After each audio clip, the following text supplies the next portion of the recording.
श्रद्धा ज्ञान देती है, नम्रता मान देती है और योग्यता स्थान देती है। ये तीनों मिल जाए तो व्यक्ति को हर जगह सम्मान देती है। इस सुमधुर सुविचार के साथ मैं सुधा इस कार्यक्रम का आरंभ करती हूँ। हर वर्ष हम 14 सितंबर को हिंदी दिवस मनाते आ रहे हैं। आज हम यहाँ पर हिंदी भाषा की जन्म दिवस को मनाने के लिए एकत्रित हुए हैं। इस अवसर पर सबको हिंदी दिवस की ढेर सारी शुभकामनाएं। हर शुभ काम की शुरुआत प्रभु की वंदना से होती है। मैं अब मेरे साथियों से विनती करती हूँ कि भगवान की वंदना करके इस कार्यक्रम का श्री गणेश करें।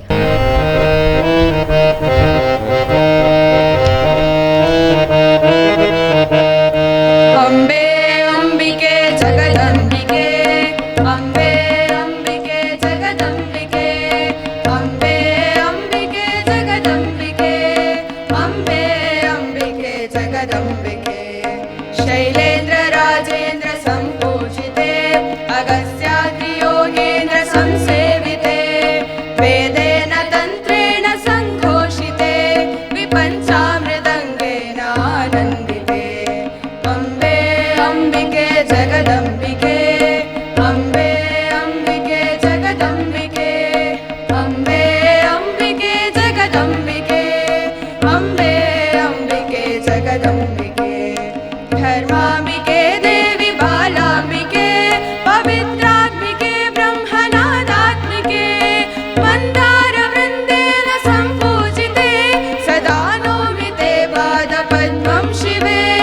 अम्बे अंबिके जगदंबिके, अम्बे अंबिके जगदंबिके, अम्बे अंबिके जगदंबिके, अम्बे अंबिके जगदंबिके, अम्बे अंबिके जगदंबिके। धन्यवाद दोस्तों। भारतीय परंपरा में दीप प्रज्वलन का महत्वपूर्ण स्थान है। इसी परंपरा को आगे बढ़ाने हेतु मैं मुख्य अतिथि और सभी अतिथियों से निवेदन करती हूँ कि दीप प्रज्वलित कर इस कार्यक्रम का शुभ आरंभ करें। साथ ही मैं हमारे छात्रों से निवेदन करती हूँ कि ज्योति मंत्र का पठन करें। दीपज्योतिर्परं ज्योतिः, दीपज्योतिर्जनार्दनः, दीपो हरतु मे पापम्, दीपज्योतिर्नमोऽस्तुते। शुभं करोतु कल्याणम्, आरोग्यं सुखसम्पदः,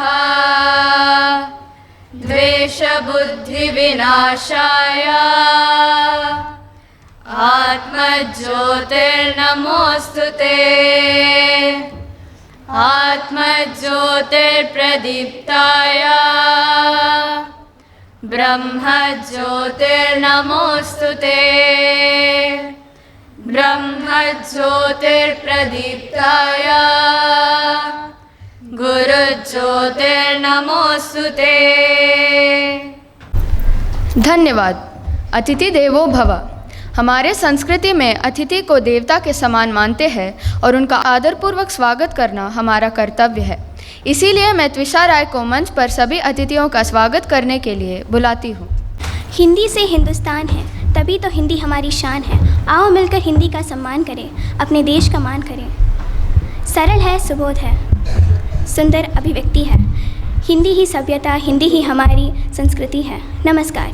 यह मेरा परम सौभाग्य है कि हिंदी दिवस के इस शुभ अवसर पर मंच पर उपस्थित सभी दिग्गजों का स्वागत करने का अवसर मुझे मिला है। आज के इस शुभ अवसर पर मुख्य अतिथि के रूप में पधारे हुए श्रीमती डॉक्टर वैशाली सालियान, आपने हिंदी विषय पर MA और मंगलुरु विश्वविद्यालय हिंदी में PhD उपाधि प्राप्त की है। आपने 20 राष्ट्रीय सेमिनार, 8 अंतर्राष्ट्रीय सेमिनार एवं 8 कार्यशाला में भाग लेकर विषय संबंधी प्रपत्र प्रस्तुत किया है। आप पिछले 19 सालों से BGS विद्यालय में हिंदी अध्यापिका के रूप में तथा 7 सालों से मंगलुरु विश्वविद्यालय संध्याकालीन कॉलेज में प्राध्यापिका के रूप में सेवानिरत है। आप पूर्व स्नातक छात्रों के लिए सैद्धांतिक हिंदी व्याकरण नामक पुस्तक भी लिखा है। आपकी उपस्थिति से कार्यक्रम में 4 चांद लग गए हैं। प्रशासनिक समिति एवं सभा में मौजूद सभी की ओर से मैं आपका तहे दिल से स्वागत करती हूँ।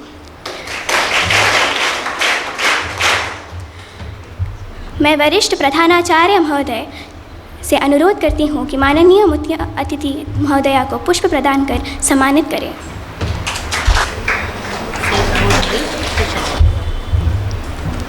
शारदा समूह विद्या संस्था के कार्यदर्शी श्रीमान प्रदीपा कुमार कलकुरा जी का सम्मानपूर्वक स्वागत करती हूँ।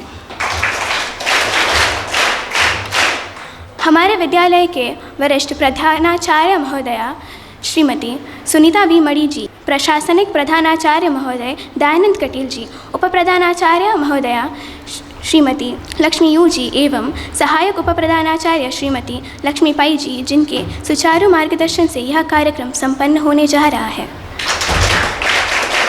सभी की तरफ से मैं हार्दिक स्वागत करती हूँ। सभा में मौजूद सभी अध्यापक गण एवं मित्रगण, जिनके प्रेरणा के बिना यह कार्यक्रम असंपन्न है, आप सबको मैं स्नेहपूर्वक स्वागत करती हूँ। धन्यवाद।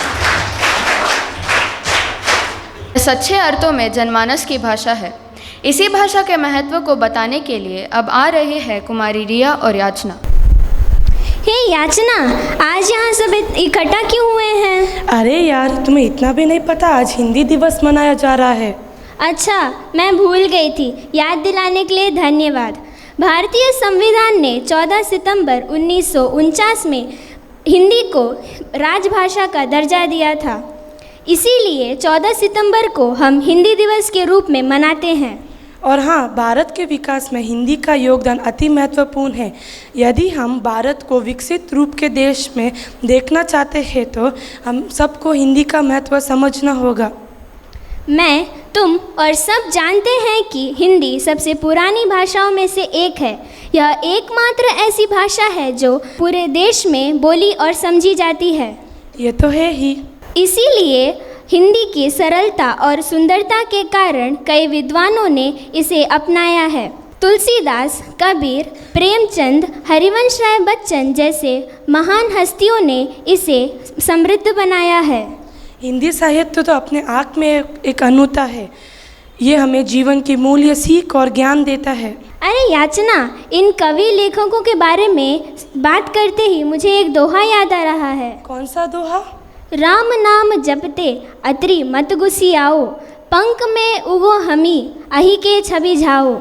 ये दोहा तो कभी पहले सुना ही नहीं। यही ना, बंदर क्या जाने अदरक का स्वाद। इस दोहे में एक विशेष बात है। इस दोहे में कुल 29 अक्षर हैं। तो क्या हुआ? पहले मेरी बात सुनो। सामाजिक विज्ञान में जब मुझे 29 राज्यों को याद करना पड़ता था तो मैंने काफ़ी पापड़ बेलने पड़े थे। मैं कभी एक दोहा याद करती तो कभी दूसरा भूल जाती। ये तो है, इन राज्यों को याद करने में दांतों पसीना आ जाता है। लेकिन इस दोहे ने मेरा काम आसान कर दिया है। हे रिया, सामाजिक विज्ञान और दोहे का क्या संबंध है? मैंने तुम्हें पहले बताया ना कि इसमें 29 अक्षर हैं। यह 29 अक्षर भारत के 28 राज्य और एक केंद्रीय शासित प्रदेश का नाम बताता है जो जम्मू कश्मीर है। यह 29 अक्षर और कुछ इस प्रकार हैं। राम, राजस्थान और मणिपुर। नाम, नागालैंड और महाराष्ट्र। जपते, जम्मू, पश्चिम बंगाल और तेलंगाना। अत्रि, असम, त्रिपुरा। मत, मध्य प्रदेश, तमिलनाडु। गुसी, गुजरात, सिक्किम। आओ, आंध्र प्रदेश, उत्तर प्रदेश। पंक, पंजाब, कर्नाटका। मेघालय। उगो, उत्तराखंड और गोवा। हमी, हरियाणा और मिज़ोरम। अहि, अरुणाचल प्रदेश और हिमाचल प्रदेश। केरला। छवि झाओ, छत्तीसगढ़, बिहार, झारखंड और उड़ीसा। ये तो सचमुच लाजवाब है। यही तो हिंदी भाषा की विशेषता है। इसीलिए तो हिंदी को मन की भाषा, प्रेम की भाषा और जन की भाषा भी कहा जाता है। तो दोस्तों, ये था हमारी ओर से एक छोटा सा प्रयास आप तक हिंदी की विशेषता को पहुंचाने का। तो चलो, सब सम्मान देंगे हमारी हिंदी भाषा को और मान बढ़ाएगी इसकी। गर्व है हमें हिंदी पर। शान हमारी हिंदी है। कहते सुनते हिंदी हम, पहचान हमारी हिंदी है। धन्यवाद। एक छोटे से संक्षिप्त संवाद द्वारा हिंदी के विशेषता के बारे में बताने के लिए धन्यवाद रिया और याचना। संगीत की भाषा बहुत ही अनोखी और सुरीली होती है। संगीत एक ऐसा साधन है जो हर एक व्यक्ति के मन को हर्षोल्लास से भर देती है। इसी हर्षोल्लास को आपके दिल में जगाने के लिए मैं अब बुला रही हूँ हमारे विद्यालय के गायकों को एक सुमधुर गाना गाने के लिए।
साथियों, अंग्रेज़ी ए एप्पल से शुरू होती है और ज़ीब्रा एक जानवर बनाकर छोड़ देती है। हिंदी विश्व की एकमात्र भाषा है जो अनपढ़ से शुरू होती है और ज्ञानी बनाकर छोड़ देती है। इस कार्यक्रम के मुख्य अतिथि डॉक्टर वैशाली सालियान जी, जिनकी मधुर वाणी को सुनने के लिए हम सब बहुत उत्सुकता से इंतज़ार कर रहे हैं। आशा है कि आप इस अवसर पर हमें आपके विचारों से मार्गदर्शित करें। मंच पर आसीन शारदा समूह विद्या संस्थान के कार्यदर्शी प्रदीप कुमार पुरा जी, शारदा विद्यालय की वरिष्ठ कार्यदर्शी सुनीता विमनी जी, प्रशासनिक प्रधानाचार्य दयानंद कटिल जी, उप प्राचार्य लक्ष्मी उडुपा जी, सहायक प्राचार्य लक्ष्मी पै जी तथा हिंदी विभाग अध्यक्षा ममता मैम जी तथा यहाँ पर उपस्थित मंचोन्मुख समस्त अध्यापकगण और मेरे प्रिय छात्र एवं छात्राओं, आप सभी को मेरा नमस्कार। आज हिंदी दिवस के इस शुभ अवसर पर मैं आप सभी को हार्दिक शुभकामनाएं अर्पित करती हूँ। आज मेरे लिए बहुत ही बड़े गर्व की बात है कि मंच पर आसीन विद्वज्जनों के सम्मुख मैं अपने विचारों को हिंदी दिवस के संबंध में आपके सामने प्रस्तुत करने जा रही हूँ। हिंदी कोई मातृभाषा नहीं, वरन ये तो एक भावों की अभिव्यक्ति है। इसमें तो मातृभूमि पर मर मिटने की अभिव्यक्ति है। इसलिए भाषा जहाँ तक हम भाषा के संबंध में बात करते हैं तो भाषा भाव और विचारों का आदान प्रदान करती है, और इसी भाषा के द्वारा हमारी जो मानवीय सभ्यता का विकास क्रम जुड़ा हुआ है। आप सभी जानते हैं कि हमारा देश विविधताओं का देश है। यहाँ पर विभिन्न प्रकार की बोलियाँ एवं भाषाएं बोली जाती हैं। सभी क्षेत्रों की भाषाओं का अपना अलग अलग महत्व है, लेकिन हिंदी एक ऐसी भाषा है जो जन सामान्य से जुड़ी हुई है, जो हमें राष्ट्रीय एकता के सूत्र में बांधती है। ये जो कहना मेरा होगा ये सर्वविदित है। हमारी हिंदी भाषा के लिए जो हमारे वीर भारतीय क्रांतिकारी राष्ट्र निर्माताओं जैसे लोकमान्य तिलक, सुभाष चंद्र बोस और महात्मा गांधी आदि ने स्वतंत्रता की लड़ाई, अपनी देश की आज़ादी की लड़ाई हिंदी भाषा के माध्यम से लड़ी। आज यहाँ पर उपस्थित सभी छात्र छात्राओं को मैं एक बात बताना चाहती हूँ कि 1918 में महात्मा गांधी जी ने हिंदी साहित्य सम्मेलन में सबसे पहली बात ये रखी कि हिंदी को जो है राष्ट्रभाषा का दर्जा मिले।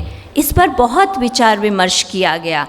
इसके पश्चात ही 14 सितंबर 1949 को जो है हिंदी को एक राज्य भाषा का दर्जा प्राप्त हुआ, और ये मुंशी आयंगर के फॉर्मूले के तहत इसे जो है राजभाषा के रूप में प्रतिष्ठित किया गया। इस प्रकार हिंदी जो है हमारी राजभाषा तो बन गई, लेकिन धीरे धीरे क्या हुआ कि हिंदी हमारी संपर्क भाषा के रूप में विकसित होने लगी, और साथ ही साथ ये हमारी राष्ट्रभाषा बन गई। इस संबंध में जो है हमारे आचार्य केशव चंद्र सेन ने एक बहुत बड़ी बात कही थी कि अगर हमें अपनी बात को, कोई भी बात है, अगर इस देश की आखिरी जनता तक पहुंचानी है तो इसका सबसे सुलभ मार्ग जो है वो हिंदी भाषा है, क्योंकि हिंदी भाषा जो है देश के जनवासियों की आत्माओं में निवास करती है। इसलिए हिंदी हमारे देश की जो है एक राजभाषा ना होकर हम इसे राष्ट्रभाषा भी कह सकते हैं, लेकिन अभी तक हमारे संविधान ने हिंदी को राजभाषा का ही दर्जा दिया है। अब हम आज आधुनिक युग की बात करते हैं तो आज वैश्वीकरण और भूमंडलीयकरण युग में सामाजिक और वाणिज्य, व्यापार आदि क्षेत्रों में हम देखते हैं कि हिंदी भाषा ने अपना वर्चस्व स्थापित कर लिया है, और आज हिंदी हमारे भारत देश में ही नहीं बल्कि जो विदेशों में भी इसका वर्चस्व स्थापित हो गया है, जिसके कारण जो 10 जनवरी है 1970 को पहली बार नॉर्वे में विश्व हिंदी दिवस मनाया गया, जो हमारे लिए, हमारे भारत देश के लिए बहुत ही अधिक गर्व की बात है। लेकिन आज हम देखते हैं कि हमारी हिंदी भाषा इतनी अग्रसर होने के पश्चात भी बहुत सारी चुनौतियों का सामना करना उसे पड़ रहा है, लेकिन फिर भी इन सभी चुनौतियों का सामना हमने निडरता से किया है।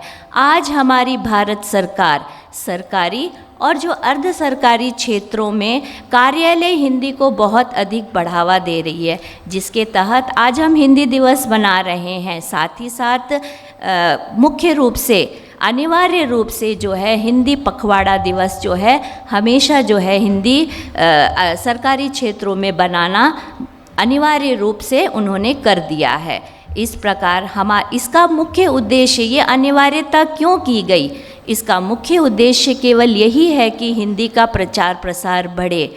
और आप जो बैठे हैं, आज हमारा भविष्य हमारे सामने बैठा हुआ है, आप सभी का भी यही कर्तव्य बनता है कि हिंदी के प्रति अगाध निष्ठा रखें, हिंदी को बढ़ावा दें, इसका प्रचार प्रसार करें, इसका प्रयोग करें, क्योंकि हिंदी जो है हमारे भारत की जो है माथे की बिंदी है और हिंदी से ही हमारे देश की पहचान है।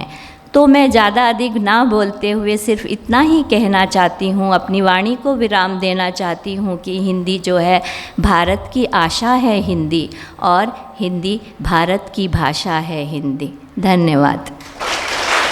विचारों से हमें ओतप्रोत करने के लिए धन्यवाद महोदया। इस संस्था के कार्यदर्शी श्रीमान प्रदीप कुमार कलकूरा जी से निवेदन करती हूँ कि आज के इस शुभ अवसर पर अपना विचार प्रकट करें। ओम श्री मंजुनाथाय नमः। वसुदेव सुतं देवं कंसचाणूरमर्दनं देवकी परमानंदं कृष्णं वंदे ಶ್ರೀ ಗುರುಭ್ಯೋ ನಮಃ।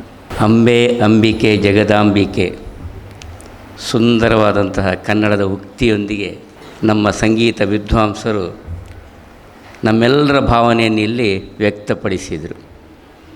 ಮಕ್ಕಳು ಧ್ವನಿ ಕೂಡಿಸಿದರು. ಬಹಳ ಸಂತೋಷಪಟ್ಟೆ ನಾನು. ಮಕ್ಕಳು ಧ್ವನಿ ಕೂಡಿಸಿದರು.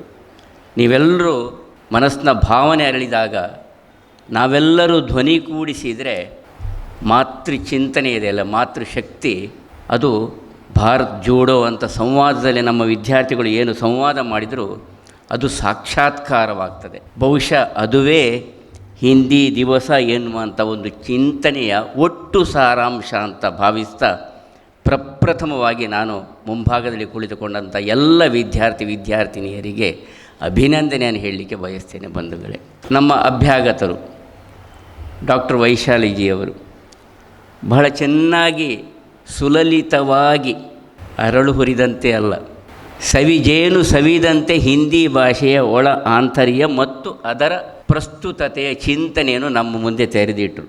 ಎಷ್ಟು ಚೆನ್ನಾಗಿ ಅರ್ಥವಾಯಿತು ನೋಡಿ. ಅರ್ಥವಾಯ್ತಾ ಇಲ್ವ ನಿಮಗೆಲ್ರಿಗೂ? ಆಯ್ತಲ್ಲ. ನಾವೆಲ್ಲ ಇಂಗ್ಲೀಷ್ ಮಾಧ್ಯಮದಲ್ಲಿ ಕಲಿತಾ ಇದ್ದೇವೆ. ಈ ಕನ್ನಡ ನಾಡಿನಲ್ಲಿ ಬದುಕನ್ನು ಕಟ್ಟಿಕೊಂಡಿದ್ದೇವೆ. ಈ ತವಳುವ ಜೀವನ ವ್ಯವಸ್ಥೆಯಲ್ಲಿ ಮನೆಯ ಒಳಗೆ ಮಾತೃ ಸಂಸ್ಕೃತಿಯೊಂದಿಗೆ ನಮ್ಮ ತಾಯ್ತನದ ತೆಕ್ಕೆಯಲ್ಲಿ ಬದುಕನ್ನು ಸಾಗಿಸ್ತಾ ಇದ್ದೇವೆ. ನಮ್ಮೊಳಗೆ ಕನ್ನಡ, ತುಳು, ಕೊಂಕಣಿ, ಕೊಡವ, ಬ್ಯಾರಿ, ಮಲಯಾಳ, ತಮಿಳು, ತೆಲುಗು, ಪಾಲಿ, ಮನೆಯಲ್ಲಿ ಮಾತಾಡೋ ಬೇರೆ ಬೇರೆ ಬೇರೆ ಬೇರೆ ಜಾರಿ ಇದ್ದಾರಿಲ್ವ? ಅಮ್ಮನ ಹತ್ರ ಮಾತಾಡುವಾಗ ಹಾಗೆ ಮಾತಾಡ್ತೇವೆ ಇಲ್ವ? ಆದರೆ ಒಟ್ಟಾಗಿ ನಾವು ಭಾರತೀಯರು, ಒಟ್ಟಾಗಿ ನಾವು ಈ ಹಿಂದೂಸ್ತಾನದಲ್ಲಿ ಬದುಕುತ್ತಿರುವಂತಹ ನಾಗರಿಕ ಬಂಧುಗಳು, ಈ ದೇಶದ ನಾಗರಿಕರಾಗಿ ವಿಶ್ವಕ್ಕೆ ಬೆಳಕಾಗುವಂಥ ಪರಿಕಲ್ಪನೆ ಈ ದೇಶ ನಮಗೆ ಕೊಟ್ಟಿದೆ ಅಂತ ಹೇಳಿದರೆ ನಾವೆಲ್ಲ ಬಹಳ, ಅದು ನಮಗೆ ಅಭಿಮಾನದ ಸಂಗತಿ ಅಲ್ವಾ? ಜಗಮೇ ಸುಂದರ ಹೈ ದೋ ನಾಮ್, ಚಾಹೆ ಕೃಷ್ಣ ಕಹೋ ಯಾ ರಾಮ್, ಬೋಲೋ ರಾಮ್ ರಾಮ್ ರಾಮ್, ಭೋಲೋ ಶ್ಯಾಮ್ ಶ್ಯಾಮ್ ಶ್ಯಾಮ್.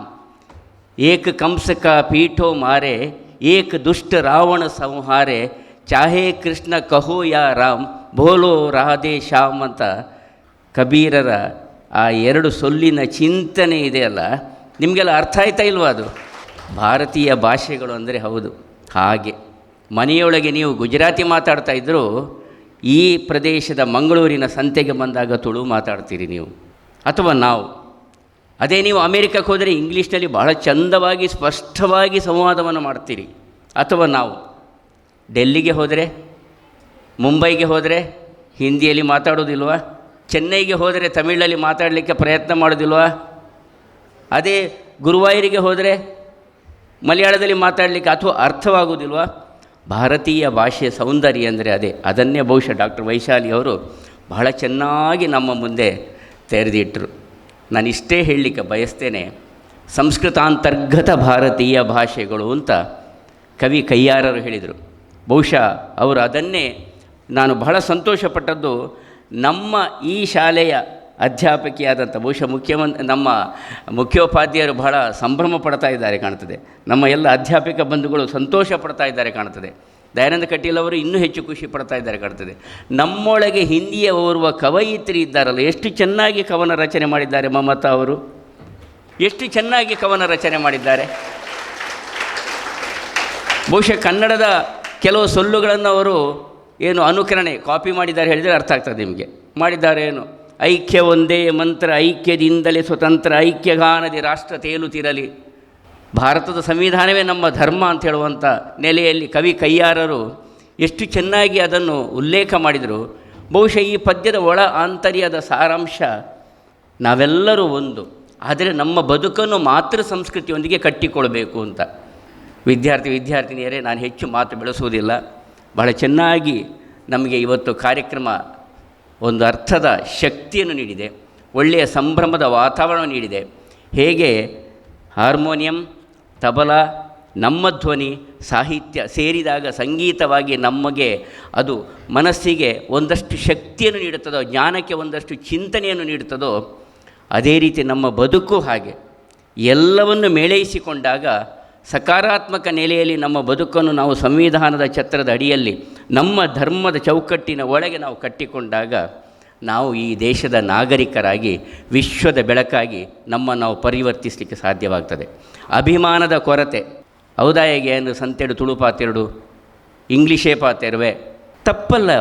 ಇಂಗ್ಲೀಷ್ ಭಾಷೆ ಬೇಕೇ ಬೇಕು ಭಾಷೆಯಾಗಿ, ಕಂಪ್ಯೂಟರ್ ಬೇಕೇ ಬೇಕು, ಮೊಬೈಲ್ ಬೇಕೇ ಬೇಕು. ಅದರ ದಾಸರಾಗಬಾರ್ದಲ್ಲ ನಾವು, ಅವಲಂಬಿತರಾಗಬಾರ್ದಲ್ಲ ನಾವು. ನಮ್ಮ ಈ ಗೂಗಲ್, ನಮ್ಮ ಈ ಇದಕ್ಕೆ ಮೆದುಳಿಗೆ ಅದೆಷ್ಟು ಅದ್ಭುತ ಶಕ್ತಿ ಇದೆ. ನೀವು ಹೊರದೇಶದ್ದನ್ನು ನೀವು ಸ್ವಲ್ಪ ಅವಲೋಕನೆ ಮಾಡಿದರೆ, ನನ್ನ ಶ್ರೀಮತಿ ಅಕ್ಕನ ಮಗಳು ಮೊನ್ನೆ ಮದುವೆ ಆದ ನಂತರ ಸ್ವಿಟ್ಜರ್ಲ್ಯಾಂಡಿಗೆ ಹೋದಳು. ಅಲ್ಲಿ ಹೋಗಿ ನೆಲೆ ಆದಳು. ಬದುಕಿಗೋಸ್ಕರ ನಾಳೆ ನೀವು ಎಲ್ಲಿಗೂ ಹೋಗಬಹುದು, ತಪ್ಪು ಅಂತ ಹೇಳೋದಿಲ್ಲ. ಬದುಕಿಗೋಸ್ಕರ ಇಲ್ಲಿಯೂ ಬದುಕು ಇದೆ, ಇಲ್ಲ ಅಂತಲ್ಲ. ಆದರೆ ಹೋದಲ್ಲಿ ಆಕೆ ಅನಿವಾರ್ಯವಾಯಿತು. ಅಲ್ಲಿ ಹೋದಲ್ಲಿ ಅವಳು ಫ್ರೆಂಚನ್ನು ಕಲೀಲೇಬೇಕಾಯಿತು. ಫ್ರೆಂಚೋ ಜರ್ಮನಿಯೋ ಎರಡರಲ್ಲಿ. ಸ್ವಿಟ್ಜರ್ಲ್ಯಾಂಡಿಗೂ ಜಿನೇವಾಕ್ಕೂ 60 ಕಿಲೋಮೀಟರ್ನ ಅಂತರ ಕೇವಲ ಅಷ್ಟೇ. ಅವಳು ಅಲ್ಲಿ ಪರೀಕ್ಷೆ ಪಾಸಾದರೆ ಮಾತ್ರ 6 ತಿಂಗಳ ನಂತರ ಅವಳು ನೆಲಿಬೋದು. ಆದರೆ ನಿಮ್ಮ ಹಾಗೆ ಬುದ್ಧಿವಂತಳು ಅವಳು. ಪ್ರಥಮ ಶ್ರೇಣಿಯಲ್ಲಿ ಅವಳು ಪರೀಕ್ಷೆಯನ್ನು ಪಾಸಾದಳು ಆ ಭಾಷೆಯಲ್ಲಿ. ನಿಮ್ಮ ಹಾಗೆ ಬುದ್ಧಿವಂತಳು. ನಮ್ಮ ಭಾರತೀಯ ಮಕ್ಕಳು ಯಾರೂ ದಡ್ಡರಲ್ಲ, ಎಲ್ಲವನ್ನು ಗ್ರಹಿಸುವ ಶಕ್ತಿ ಇದೆ ನಮ್ಮ ಭಾರತೀಯ ಮಕ್ಕಳಿಗೆ. ಎಲ್ಲ ಆಹಾರವನ್ನು ಜೀರ್ಣಿಸುವ, ಸಾತ್ವಿಕ ಆಹಾರವನ್ನು ಜೀರ್ಣಿಸುವ ಶಕ್ತಿ ಇದೆ. ಎಲ್ಲ ಸಾತ್ವಿಕ ಚಿಂತನೆಯನ್ನು ಒಳಗೆ ಮಸ್ತಕದಲ್ಲಿ ತುಂಬಿಸುವ ಶಕ್ತಿ ಇದೆ ನಿಮಗೆ. ಉಂಟಾ ಇಲ್ವೋ ನಿಮಗೆ? ಉಂಟು ತಾನೇ? ಎಲ್ಲ ರೀತಿಯ ಧಾರಣಾ ಶಕ್ತಿ ಇದೆ. ಪಕ್ಕದ ಜಿನೆವಾಕ್ಕೆ ಅವಳಿಗೆ ಉದ್ಯೋಗ ನಿಮಿತ್ತ ಟ್ರಾನ್ಸ್ಫರ್ ಆಯಿತು, ಕೇವಲ 60 ಕಿಲೋಮೀಟ್ರು. ಆದರೆ ಅಲ್ಲಿ ಜರ್ಮನ್ ಭಾಷೆ ಕಲೀಲೇಬೇಕಂತೆ. ಇಲ್ಲಿ ಫ್ರೆಂಚ್ ಭಾಷೆ ಕಲಿತಲು, ಜರ್ಮನ್ ಭಾಷೆಯಲ್ಲೂ ಅವಳು ಪ್ರಥಮ ದರ್ಜೆಯಲ್ಲಿ ಉತ್ತೀರ್ಣರಾಗಿ ಇವತ್ತು ಅಲ್ಲಿ ಬದುಕನ್ನು ಕಟ್ಟಿಕೊಂಡಿದ್ದಾಳೆ. ಬೆಂಗಳೂರಿನ ನೆಲೆವಾಸಿ, ಕನ್ನಡ ಬರ್ತದೆ, ಇಂಗ್ಲೀಷ್ ಬರ್ತದೆ, ಹಿಂದಿ ಬರ್ತದೆ. ಅವಳು PUCಯಲ್ಲಿ ಸಂಸ್ಕೃತ ತೆಗೆದುಕೊಂಡದ್ದು, ಅಲ್ಪ ಸ್ವಲ್ಪ ಸಂಸ್ಕೃತವೂ ಬರ್ತದೆ. ಎಲ್ಲ ಧಾರಣಾ ಶಕ್ತಿ ನಿಮ್ಮಲ್ಲಿ ಉಂಟಾ ಇಲ್ವಾ? ಅದನ್ನೇ ಹೇಳುವಂಥದ್ದು, ಐಕ್ಯ ಒಂದೇ ಮಂತ್ರ, ಐಕ್ಯದಿಂದಲೇ ಸ್ವತಂತ್ರ, ಐಕ್ಯಗಾನದ ರಾಷ್ಟ್ರ ತೇಲುತ್ತಿರಲಿ ಅಂತ. ಎಲ್ಲವನ್ನು ಸ್ವೀಕರಿಸ್ತಾ ಐಕ್ಯತನದೊಂದಿಗೆ ಭಾರತೀಯರಾಗಿ ಬದುಕನ್ನು ಕಟ್ಟಿಕೊಂಡಾಗ ನಮ್ಮ ಬದುಕು ಸುಂದರವಾಗ್ತದೆ. ಆದರೆ ಒಂದೇ ಒಂದು ಮಾತು ನನಗೆ ಯಾವಾಗಲೂ ತಲೆಯಲ್ಲಿ ಬರುವಂಥದ್ದು, ನಮ್ಮ ಗೌರವಾನ್ವಿತ ಪ್ರಧಾನಮಂತ್ರಿಗಳು, ಮಾಜಿ ಪ್ರಧಾನಮಂತ್ರಿಗಳು ಅಟಲ್ ಬಿಹಾರಿ ವಾಜಪೇಯಿ ಅವರ ಹೆಸರು ಕೇಳಿದ್ದೀರಲ್ಲ ನೀವು? ಕೇಳಿದ್ದೀರಲ್ಲ? ಅವರ ಯಾವಾಗಲೂ ಒಂದು ಕವಿವಾಣಿ ನನಗೆ ನೆನಪಾಗ್ತದೆ, ಮನುಷ್ಯ ಆಕಾಶ ಮೇ ಉಡ್ ಸಕ್ತಾ ಹೈ. ನನ್ನ ಹಿಂದಿಯಲ್ಲಿ ತಪ್ಪಿರ್ಬೋದು, ಕ್ಷಮಿಸಬೇಕು. ಆಕಾಶ ಮೇ ಉಡ್ ಸಕ್ತಾ ಹೈ, ಪಾನಿ ಮೇ ಮछली ಪಕ್ಷಿ ಕೆ ತರಹ ಉಡ್ ಸಕ್ತಾ ಹೈ. ನೋಡಿ, ಬಿಟ್ಟೋಯ್ತು ನೋಡಿ. ಪಾನಿ ಮೇ ಮछली ಕೆ ತರಹ ಜಾ ಸಕ್ತಾ ಹೈ. ಮನುಷ್ಯಕ್ಕೆ ತರಹ ಏನು ಬಾಳುವಂಥದ್ದು ಅವಶ್ಯಕತೆ ಇದೆ ಅಲ್ವಾ? ನಾಗರಿಕರಾಗಿ ಬಾಳುವ ಅವಶ್ಯಕತೆ ಅಲ್ಲ. ನೀವು ಈ ದೇಶದ ನಾಗರಿಕರಾಗಿ ಬೆಳಗುತ್ತೀರಾ ಇಲ್ವಾ? ಹಿಂದಿ ನಮ್ಮ ರಾಷ್ಟ್ರ ಭಾಷೆ ಹೌದಾ ಅಲ್ವಾ? ಕನ್ನಡವೋ, ತುಳುವೋ, ಕೊಂಕಣಿಯೋ, ಬ್ಯಾರಿಯೋ, ತಮಿಳೋ, ತೆಲುಗು ಅದು ನಿಮ್ಮ ಮಾತೃಭಾಷೆ ಹೌದಾ ಅಲ್ವಾ? ಕನ್ನಡದ ಅನುಷ್ಠಾನ ನಮ್ಮ ರಾಜ್ಯದ ಭಾಷೆ ಹೌದಾ ಅಲ್ವಾ? ಹೌದು ತಾನೇ? ಶಾರದಾ ವಿದ್ಯಾಲಯದಲ್ಲಿ ಆಂಗ್ಲ ಮಾಧ್ಯಮದಲ್ಲಿ ಕಲಿತಾ ಶಾರದಾ ವಿದ್ಯಾಲಯದ ನಾಗರಿಕ ಅಥವಾ ಸಮರ್ಥ ಬುದ್ಧಿವಂತ ವಿದ್ಯಾರ್ಥಿನಿಯರು ಹೌದಾ ಅಲ್ವಾ? ನಿಮ್ಮ ಅಧ್ಯಾಪಕರು ಎಷ್ಟು ಸಂತೋಷ ಪಡ್ತಾರೆ ನೋಡಿ. ಆ ನೆಲೆಯಲ್ಲಿ ನಾನು ಎಲ್ಲರಿಗೂ ವಿಶೇಷವಾದಂಥ ಅಭಿನಂದನೆಗಳನ್ನು ಹೇಳ್ತಾ, ನಮ್ಮ ಗಾಯಕ ಬಂಧುಗಳಿಗೆ, ನಮ್ಮ ಕವಿಗಳಿಗೆ ವಿಶೇಷವಾಗಿ ಇವತ್ತು ಡಾಕ್ಟರ್ ಮಮತಾ ಅವರು, ಡಾಕ್ಟರ್ ವೈಶಾಲಿ ಅವರು ಬಹಳ ಒಳ್ಳೆಯ ಚಿಂತನೆಯನ್ನು ಅವರು ನನಗೆ ಕೊಟ್ಟರು. ನಾನು ಬರ್ತಾ ಕೇಳಿದೆ, ನಾನು ಬಹುಶಃ ಹೊರಗಡೆ ನಿಲ್ಲಬೇಕೇನೋ, 10 ನಿಮಿಷ ನಾನು ತಡವಾಗಿ ಬಂದೆ ಅಂತ, ನಿಲ್ಲಬೇಕೇನೋ ಅಂತ. ಯಾಕಂದರೆ ವಿದ್ಯಾರ್ಥಿ ದೆಸೆ ನೆನಪಾಯಿತು ನಮಗೆ. ಶಿಕ್ಷೆಯಿಂದ ಶಿಕ್ಷಣ ನಮ್ಮ ಬದುಕಿಗಾಗಿ, ಶಿಕ್ಷಣ ಜ್ಞಾನ ಸಂಪಾದನೆಗಾಗಿ. ನಾವೆಲ್ಲ ಜ್ಞಾನವಂತರಾಗೋಣ ಅಂತ ಹೇಳ್ತಾ ಶುಭಾಶಯಗಳೊಂದಿಗೆ ವಿರಮಿಸ್ತಾ ಇದ್ದೇನೆ. ಜೈ ಹಿಂದ್, ಜೈ ಕರ್ನಾಟಕ. धन्यवाद महोदय, अपने विचारों से हमें प्रोत्साहित करने के लिए। अब हम इस कार्यक्रम के अंतिम मोड़ पर आ गए हैं। इस कार्यक्रम सुचारू रूप से संपन्न होने के लिए सभी का बड़ा योगदान है, इसीलिए यहाँ उपस्थित सबको धन्यवाद समर्पण करने आ रहा है कवन। नमस्ते। हिंदी दिवस के शुभ अवसर पर आप सबको मेरा हार्दिक शुभकामनाएं। आज हमारे साथ मुख्य अतिथि के रूप में पधारे हैं श्रीमती डॉक्टर वैशाली साल्यान जी, जिन्होंने अपना कीमती समय हमारे साथ बिताकर इस कार्यक्रम को 4 चांद लगाए हैं। आपको संस्था की ओर से तहे दिल से धन्यवाद दे रहा हूँ। अब मैं हमारी वरिष्ठ प्रधानाचार्य महोदया श्रीमती सुनीता वी मड़ी जी से निवेदन करता हूँ कि मुख्य अतिथि को स्मृति चिन्ह देकर उनको सम्मानित करें। शारदा समूह विद्या संस्था के कार्यदर्शी श्रीमान प्रदीपा कुमार कलकुरा जी का भी मैं हार्दिक धन्यवाद देता हूँ। विद्यालय की वरिष्ठ प्रधानाचार्य श्रीमती सुनीता वी मड़ी जी और प्रशासनिक प्रधानाचार्य श्रीमान दयानंद कटील जी, जिनके मार्गदर्शन से हर एक कार्यक्रम सफलता की ओर अग्रसर हो रहा है, आपको मेरा हृदयपूर्वक धन्यवाद। विद्यालय की उप प्रधानाचार्य श्रीमती लक्ष्मी उडुपा जी और सहायक उप प्रधानाचार्य श्रीमती लक्ष्मी पई जी, आप भी धन्यवाद के पात्र हैं। इस कार्यक्रम को सुचारू रूप से संपन्न करने में अध्यापक गण का बड़ा दायित्व है। आपको भी मैं दिल से धन्यवाद दे रहा हूँ। अगर मेरे सहपाठियों को धन्यवाद न दिया तो यह मेरी भूल होगी। आप सबको मेरा स्नेहपूर्वक धन्यवाद। अंत में सबको और एक बार धन्यवाद पारित कर रहा हूँ। अंत भला सो सब भला। शांति मंत्र के साथ हम कार्यक्रम को संपन्न करेंगे। सर्वे भवन्तु सुखिनः, सर्वे सन्तु निरामया, सर्वे भद्राणि पश्यन्तु, मा कश्चित् दुःखभाग् भवेत्।